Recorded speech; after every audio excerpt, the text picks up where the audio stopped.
Attitude से कितना बदलाव आ सकता है।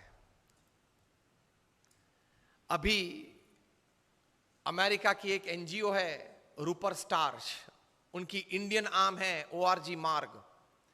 उन्होंने 110 देशों में करीबन 80,000 से 1 लाख सिटीजन्स का एक सर्वे किया। उस सर्वे में 7-8 मुद्दे थे।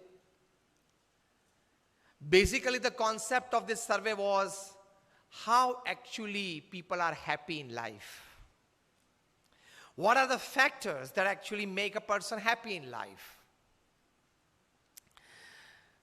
जो पॉइंट्स नक्की किए गए थे उसमें पहली बात थी the amount of money that a person has, जो हमारे मन में सामान्यतः ये बात है।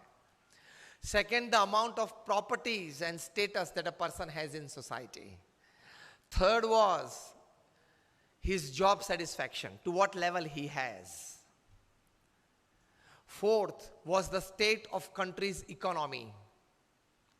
Fifth से थोड़ी personalization और socialization आता है।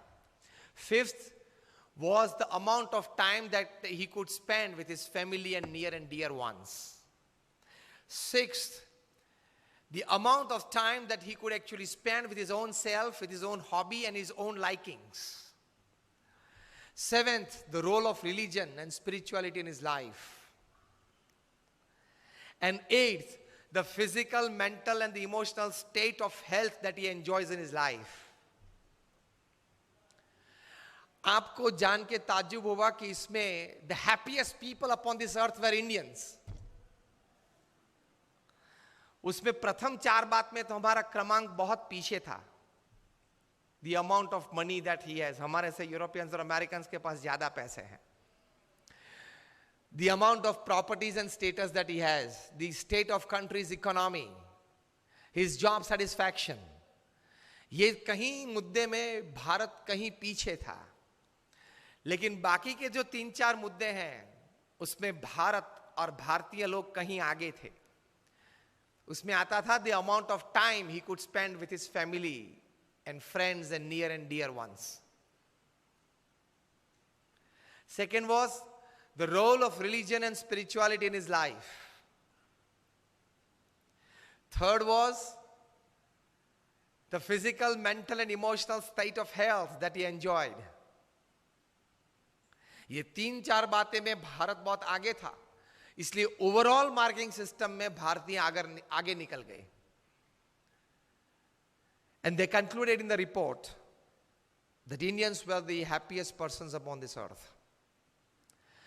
तो अगली जो 4 बातें उसमें मटीरियलिज्म, स्थूल भाव है। पिछली जो 4 बातें हैं उसमें एटीट्यूड्स हैं और सूक्ष्म भाव है।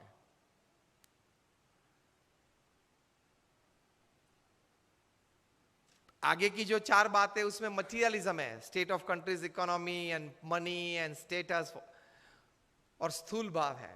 पिछली जो 4 बातें उसमें ऐसा कोई स्थूल प्राप्ति नहीं है। It's just attitudes and thinking in your life. कम कर दिया।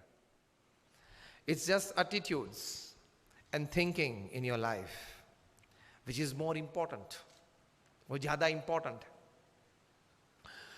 तो ये हुई एटीट्यूड्स के बारे में, उसके महिमा की बातें। Now, how could attitude practically help you in life? That is more important.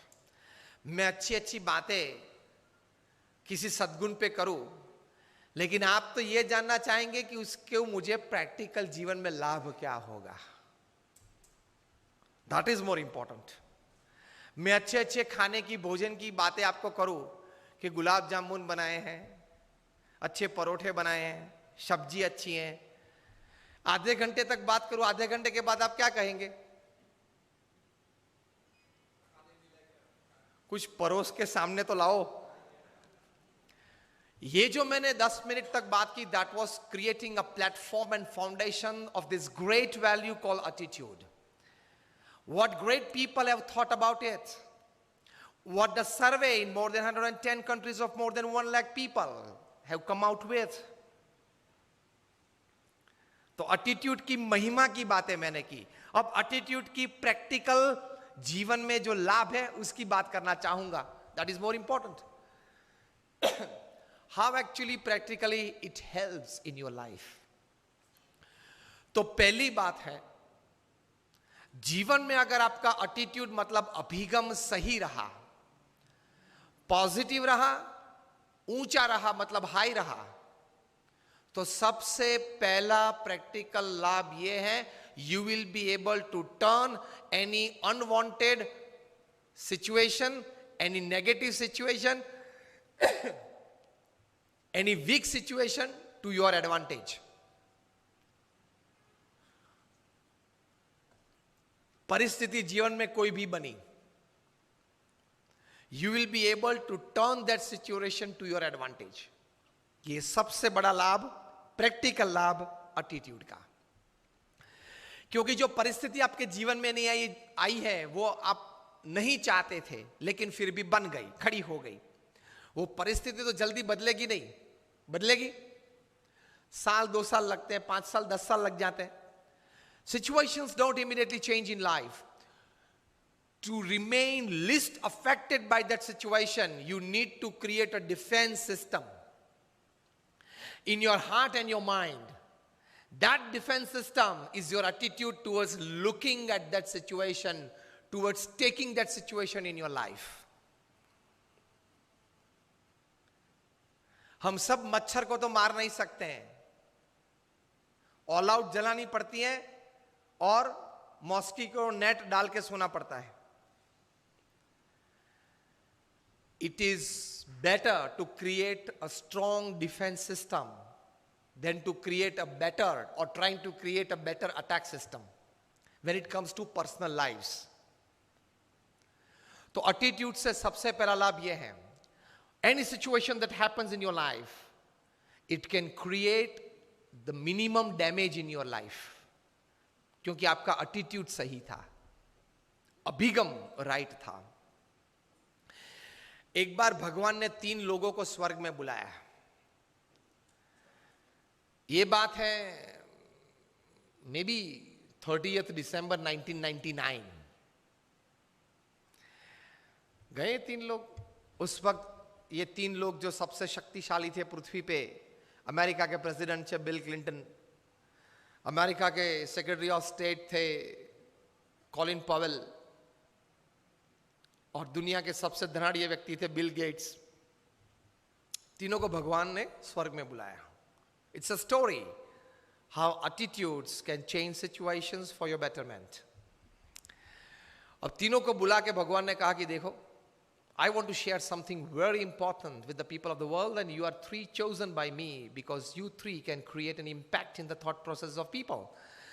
So what I convey to you, you must go back to earth and convey to the people of the world. तीनों ने बोला ठीक है, बताइए. तो भगवान ने कहा कि tomorrow I am going to destroy the world. अब आप तीनों जाओ पृथ्वी पे and tell the people of the world that we got the message from God and then this is going to happen. तीनों गए वापस, आधा तो मुरझा गए थे. पृथ्वी पे आए, and according to the protocol it was the president of America coming on prime time American TV facing the camera and said, ladies and gentlemen, my dear Americans, there is some good news and there is some really bad news. And the good news is that I saw heaven, I saw God, and He exists. I saw it with my own eyes and it was great. And the bad news is that He is going to destroy the world tomorrow. And he went off the camera. Then, according to the protocol, it was the time of the Secretary of State. America की presidential democratic system है, वहाँ Secretary of the State is the second most important diplomat after the president. So Colin Powell came on TV, facing the camera. He said, my dear ladies and gentlemen, Americans, there is some bad news and good news. Clinton क्या बोले थे? Good news and bad news. Colin Powell goes, there is some bad news and some good news. And the bad news is that my God, He exists, because he knew what He was doing in Iraq. उस वक्त Colin Powell Iraq में क्या कर रहे थे उनको पता था. कितना गलत काम किया. इराक के पास वेपन्स ऑफ मास डिस्ट्रक्शन है, WMDs हैं, इसलिए वो कभी भी पूरी पृथ्वी को नष्ट कर सकते हैं. ये Saddam Hussain and party. So let us destroy Iraq and let us destroy Saddam. और युद्ध किया, नष्ट कर दिया,